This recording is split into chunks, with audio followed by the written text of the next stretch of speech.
What kind of competencies are required to be a board member in today's environment? I was at a panel discussion earlier this year, and we were asked this question, and my answer was slightly different than my fellow panelists. And to me, a board member is valuable for his or her experiences and how those experiences are different than the 9 other board members or 10 other board members, depending on the size of the board, right? So that is what you're looking at when you bring in a new member is, are you filling any white space in the skill sets of the board members, of the board as a whole?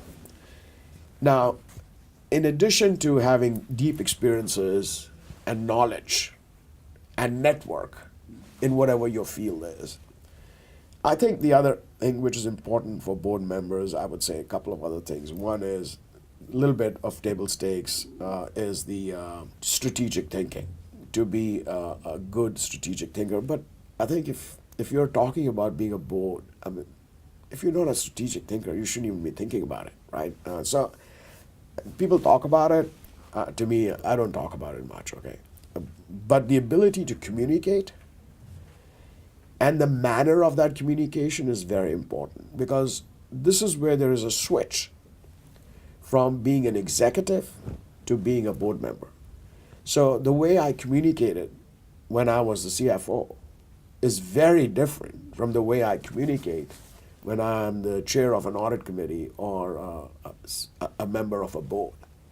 And you have gone from being the quarterback to being the coach.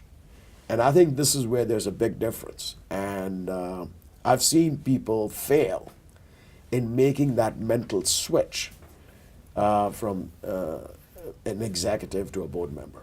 So to me, 2 things. One is set of experiences. They have to be unique, that they add to the overall experience of the board.